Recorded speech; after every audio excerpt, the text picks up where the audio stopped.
নমস্কার। শুরু করছি প্রতিদিনকার মতো আজ সকালে কি লেখা আছে কপালে অনুষ্ঠানে প্রথমে সকলকে জানাই সুপ্রভাত, শুভেচ্ছা এবং শুভকামনা। আশা করি সবাই নিশ্চয়ই ভালো আছেন, সুস্থ আছেন এবং আনন্দে আছেন। আজ সপ্তাহের প্রথম দিন, আজ থেকে কর্মজীবন শুরু, ব্যবসায়িক জীবন শুরু, কাজে নিজেকে আবার ব্যস্ত করে তুলবেন আগামী 6 দিনের জন্য, অর্থাৎ 7 দিনের সপ্তাহ। তাই রবিবার আবার ছুটির দিন, অর্থাৎ আগামী রবিবার অবধি আবার সবাইকে একই নাগারে কাজ করতে হবে, পরিশ্রম করতে হবে, পড়াশোনা করতে হবে এবং প্র্যাকটিস করতে হবে। প্র্যাকটিসও কাজ, পড়াশোনাও কাজ। তাই শুরু করি দিনের পরিচিতি দিয়ে। আজ সোমবার, বিশুদ্ধ সিদ্ধান্ত মতে আজ 3রা ভাদ্র 1431 এবং গুপ্তপ্রেস মতে 2রা ভাদ্র 1431, ইংরাজির 19শে আগস্ট 2024। এবারে আসছে সূর্য উদয় এবং সূর্য অস্ত। আজ সূর্য উদয় হয়েছে ভোর 5টা 16 মিনিটে এবং সূর্য অস্ত যাবে সন্ধ্যে 6টা 6 মিনিটে। আজকে পূর্ণিমা, বহু প্রতীক্ষিত সেই পূর্ণিমা, রাখি পূর্ণিমা, ঝুলন পূর্ণিমা এবং তথাকথিত শ্রাবণী পূর্ণিমা। আজকের দিনে অমরনাথ যাত্রীরা অমরনাথের উদ্দেশ্যে রওনা দিয়ে সেখানে পৌঁছচ্ছেন এবং অমরনাথকে দর্শন করছেন।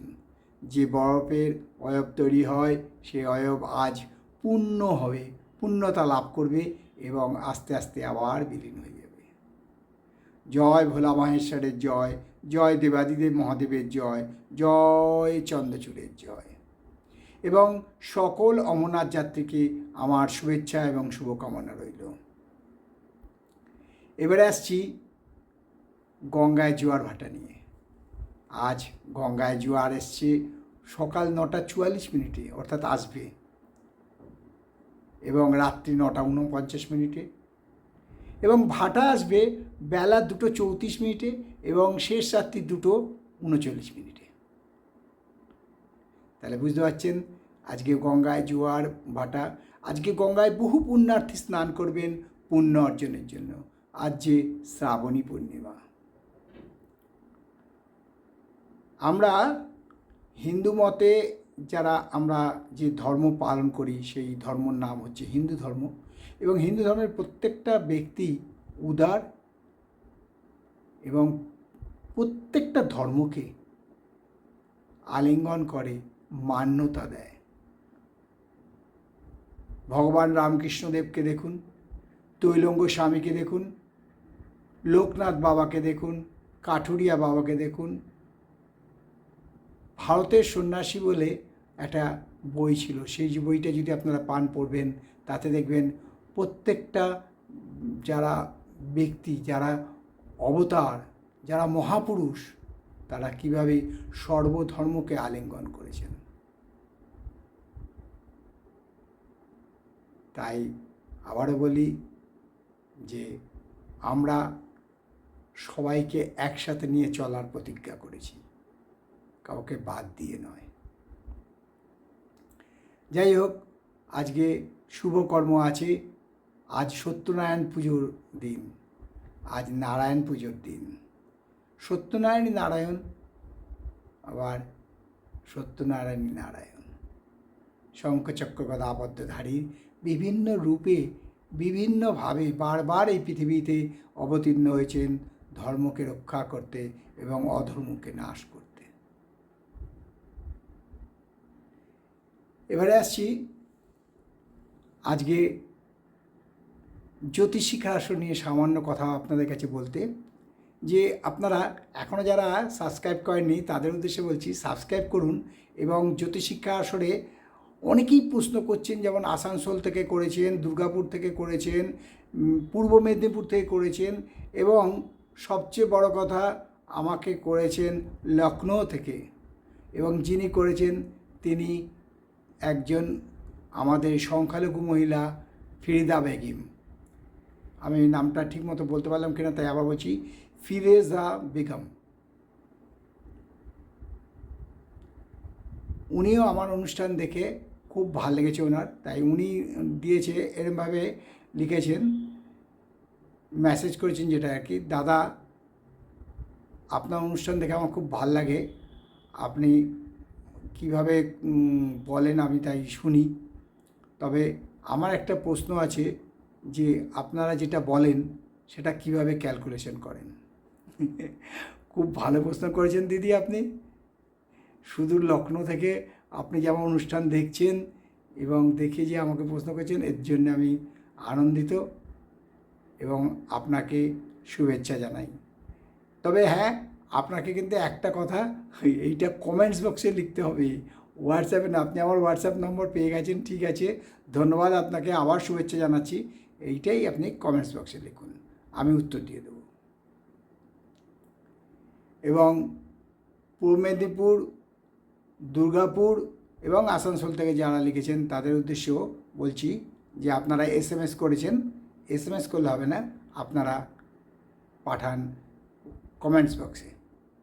বর্ধমান থেকে এস ঘোষ, পুরো নামটা দেননি উনি, এস ঘোষ দিয়েছেন, SMS করেছেন আমাকে, নিয়ে বলছেন যে আপনি যে নক্ষত্রের চারিত্রিক বৈশিষ্ট্য ব্যাপারে বলেছেন একটা এপিসোডে দেখলাম, আমাকে যদি ওইগুলো ভালো করে পরিবেশন করেন তাহলে উপকার হয়।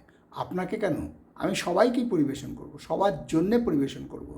তবে আপনি কি জানতে চান, কোন চারিত্রিক বৈশিষ্ট্য নক্ষত্রের জানতে চান, কোন কোন নক্ষত্রের, আপনি সেটা কমেন্টস বক্সে লিখে জানান।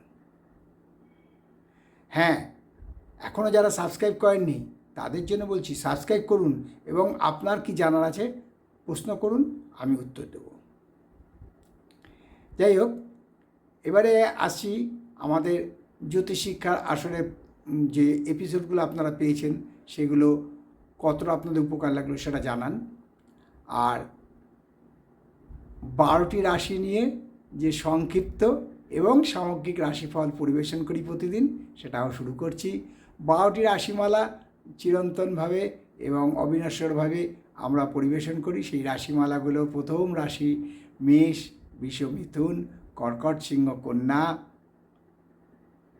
তুলা, বৃশ্চিক, ধনু, মকর, কুম্ভ, মীন, এই 12টি রাশি। আপনাদের আগে জ্যোতিষশিক্ষা আসলে বলেছিলাম এক একটা রাশির মান কত এবং এক একটা নক্ষত্রের মান কত। এবারে 12টি রাশি নিয়ে আজ সকালে কী লেখা আছে কপালে অনুষ্ঠানে, 12টি রাশির প্রথম রাশি এবং দ্বিতীয় রাশি কী লেখা আছে কপালে, পরে পরপর রাশিগুলো আমি বলে যাচ্ছি, আপনারা মন দিয়ে শুনবেন। যার যে রাশিটা তার সেই ব্যাপারে তারা সাবধান, কি খুশি কি আনন্দ জেনে নিন, কারণ আজ সপ্তাহে প্রথম দিন, এটা সবারই দরকার হয়। আমি না দিতে পারলে তো সবাই বলে, যেমন হাওড়া থেকে আমাকে জেঠু বলেন স্বরূপ রঞ্জন চক্রবর্তী, ছেলেটা খুব ভালো, এবং আমাকে বলে জেঠু খুব সুন্দর হচ্ছে, এগিয়ে চলো এগিয়ে চলো, ও আমাকে খুব ইন্সপিরেশন দেয়, আমাদের এগিয়ে যাওয়া তো আছেই। যাই হোক, বাচ্চা ছেলে হয়েছে, এই যে ওর মধ্যে অনুভূতিটা আছে, এর জন্য ওকে আন্তরিক ধন্যবাদ এবং আশীর্বাদ রইল, বড় হও, জীবনে প্রতিষ্ঠা পাও। ব্যাঙ্গালোর থেকে শুভ্র সেনও জানিয়েছে যে দারুণ লাগছে অনুষ্ঠান, যেন বন্ধ না হয়। না, বন্ধ হবে না, চলবে, হয়তো আমাদের কোনো অতিরিক্ত কোনো অসুবিধা না হলে আমরা বন্ধ করব না। যাই হোক, আর দেরি না করে শুরু করি আজকের রাশিফল। প্রত্যেকটি রাশি সংক্ষিপ্ত এবং সামগ্রিক রাশিফল। মেষ রাশি জাতকদের আজকে উচ্চ আকাঙ্ক্ষা থাকবে এবং আজকের দিনটা মেষ রাশির পক্ষে শুভ। বৃষ রাশির জাতকদের বলবো আজকে কোনো অধিকার থেকে বঞ্চিত হতে পারেন, তাই একটু সাবধানে, একটু পরিমার্জিতভাবে চলুন, হয়তো এড়ানো যেতে পারে। মিথুন রাশি জাতকদের বলবো খুব সাবধান, আজকে কারুর দ্বারা প্রতারিত হতে পারেন, কেউ আপনাকে ফ্রড করতে পারে, তাই মিথুন রাশি জাতকদের বলবো আজকের দিনটা একটু সাবধানে এবং বন্ধু নির্বাচনে আরও সাবধানতা অবলম্বন করা দরকার।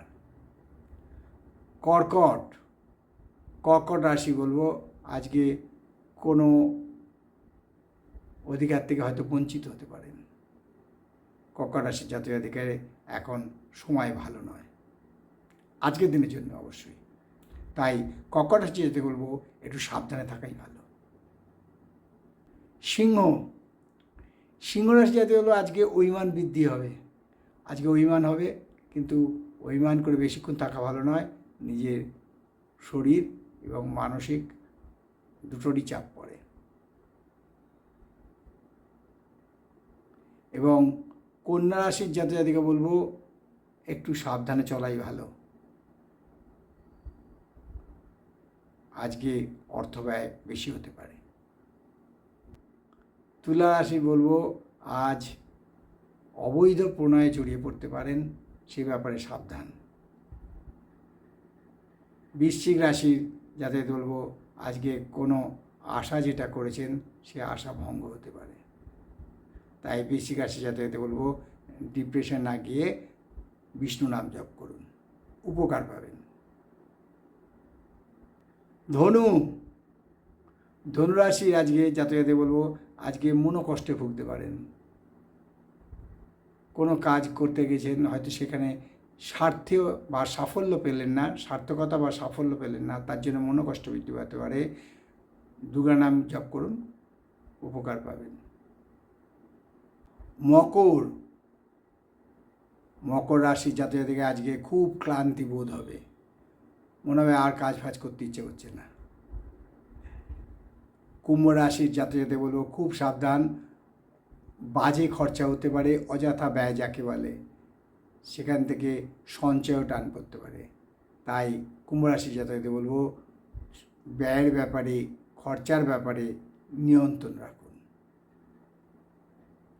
এবং সর্বশেষ রাশি মীন রাশির জাতক জাতিকা থেকে একটাই কথা বলবো যে লোকের একটা কথা জানেন তো, বলে না যে সত্যি কথা বলা খুবই কঠিন। আপনি সত্যি কথা বলবেন, অর্থাৎ মীন রাশির জাতকদের যদি আজকে কোনো স্পষ্ট কথা বলেন তাহলে লোকের অপ্রিয় ভাজন হবেন, লোকের অপ্রিয় হয়ে যাবেন। তাই কিছু বলার আগে একটু চিন্তা ভাবনা করে নিন, যাতে চট করে কারোর অপ্রিয় ভাজন না হন। এই হলো 12টি রাশি নিয়ে আজ সকালে কী লেখা আছে কপালে অনুষ্ঠান। কেমন লাগছে এই অনুষ্ঠান নিশ্চয়ই জানান, কমেন্টস বক্সে লিখে জানান, কারণ কমেন্টস বক্সে লিখলেই সবাই পড়তে পারবে। দেরি না করে কমেন্টস বক্সে লিখুন। আর আগামীকাল অথবা আগামী পরশুর মধ্যে কুষ্টি বিচারের বিভিন্ন পদ্ধতি এবং কুষ্টি আমি এর আগেও একবার দিয়েছি, আপনারা পেয়েছেন কি না অনেক জানাননি, তা জানালে সুবিধা হয়। কুষ্টি কয় প্রকার এবং কী কী।